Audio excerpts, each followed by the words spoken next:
ویل ما او تا به اوس د الله نه ځان مخکې کوو چې الله خوراک ټکې ویلی دی، موږ به تپوسونه کوو چې که بیل فرض پیسې وله پیده ډېره ورکوي، که بیل فرض او که بیل فرض ځان سره په جیب کې کښېږده چې کله قرآن او حدیث خبر راله بیا د بیل فرض میل فرض پرېږده. بیا د ورو سوال کړی دی چې زما پلار د عمر نه مشر سړی د روجې نشي نیوی، نو د هغې خو موږ کفاره ورکوو، خو آیا د خوراک په ځای پیسې ورکولی شو او که نه؟ مسکین مړول دي، نو که زه د دې مسکین په ځای د مړولو په ځای هغه له پیسې ورکم دا به جایز وي که نه؟ نو جواب د دې مسلې هغه دا یاد کوي چې یو بنیادي قاعده یاده که، بنیادي مسله.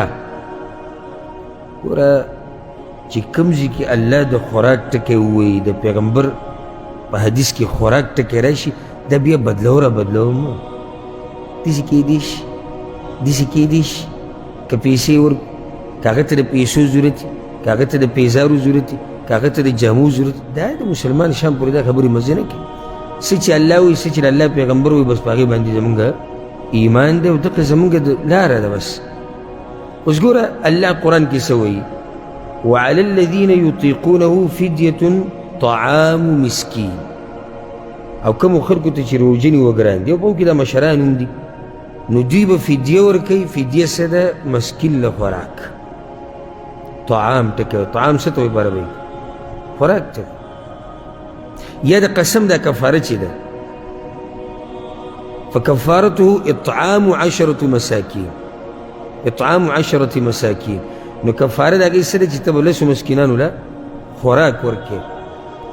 ویل ما او تا به اوس د الله نه ځان مخکې کوو چې الله خوراک ټکی ویلی دی، موږ به تپوسونه کوو چې که بیل فرض پیسې وله پیده ډېره ورکوي، که بیل فرض او که بیل فرض. دا بیل فرض ځان سره په جیب کې کښېږده چې کله قرآن او حدیث خبر راله بیا د بیل فرض میل فرض پرېږده. بیا او الله ته څه مشکل و چې د اطعام په ځای د پیسو ټکی ویلی وي؟ ویلی شو که نه شو ویلی؟ خو هغه زموږ نه دقه شان غواړي، نو چې څنګه هغه زموږ نه غواړي هغه شان به یې کوو. لکه اوس حدیث کې راځي چې فرض النبي صلی الله علیه وسلم زکات الفطر صاعا من طعام. پیغمبر صلی الله علیه وسلم دا ویلي چې زکات الفطر دا سرسایه چې دا لازم ده په هر مسلمان باندې چې وسي څه شی؟ یو صاع د خوراک نه. صاع سره پاسه 2 کیلو. نو پیغمبر پیسې نه شو ویلی؟ که نه؟ د پیسو دا ټکی وله نه ورته ویلی شو چې وایي درهم به ورکوئ، دینار به ورکوئ، روپۍ به ورکوئ، سره زر ورکوئ، سپین زر ورکوئ. ښه په هغه وخت کې غریبانان وو که نه وو د پیغمبر صلی الله علیه وسلم په وخت کې؟ زموږ د دې زمانې نه لږ که ډېر د هغوی پیسو ته ضرورت نه و. نو دا صرف ستا د زمانې غریب چې د پیسو ته ضرورت لري، بعض راشي دا عقل به جنګوي. د قرآن او حدیث مقابله کې به عقل ونه جنګوي. نه نو که اوس غریب ځان له بالاخره د شپې سوالي او څه ته پرېږده دا خبره چې څه پیغمبر ویلي حقه کوه.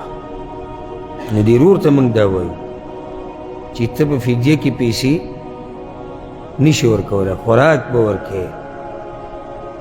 او که چېرته ته 10 پیرې د پیسې راولې ورکړي که نه، دا نه کېږي. همدا د جمهور العلما قول دی، د اکثرو علماو قول دی. بعضو علماو صرف د پیسو اجازت ورکړې ده، هم هغوی سره دلایل په دې باندې مضبوط نشته. نو خوراک به ورکوې. بیا خوراک به څنګه ورکوې؟ دا ورسره فایده یاده کړه. خوراک په 2 قسمه ته ورکولی شي، که د خپل مور پلار د طرف نه ورکوې او که د ښځې د طرف نه ورکوې، که یو بچی دی معذوره دی د هغه د طرف نه ورکوې.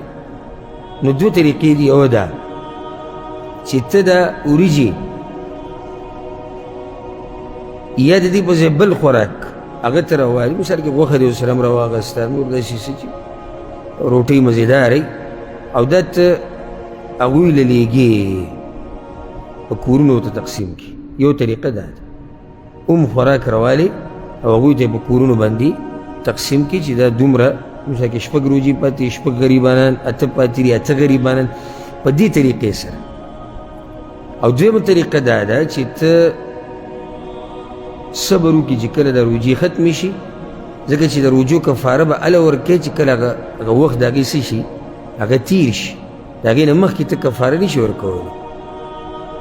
لکه یو سړی د 10 ورځې روجې هغه نه دي نیولې او نورې نیوی نه شي او فدیه دی ورکوي، یا یو غریب بوډا سړی دی نشي نیوی عمر یې زیات شوی دی بیمار دی 10 ورځې په ده باندې روجې وي 10 ورځې به دی کفاره ورکوي 10 غریبانان به مړوي نو د هغې طریقه دا ده چې دی په یو ځای 10 غریبانان راولي او هغوی له خوراک ورکړي ډوډۍ پروګرام ونه وکړي داسې چې منځنی نه زیاتي کول پکار دي او نه ګپ هم نه لګی سي چې ځان هسې خلاصوي داسې به هم نه کړي او د انس بن مالک رضی الله عنه دا طریقه وه کله چې هغه بوډا شو نو هغه به د رمضان په اخره کې بیا غریبانان را جمع کړو څومره چې به هغه روجې پرېښودې وي او هغه ټولو له به یې خوراک په دغه ورځ ورکړو 10 غریبانان به یې راوستو 10 او هغوی له به یې خوراک ورکړو مساکرو جماعتي له دې راوستو پېشمني له دې راوستو نو دا طریقه هم جایز ده والله اعلم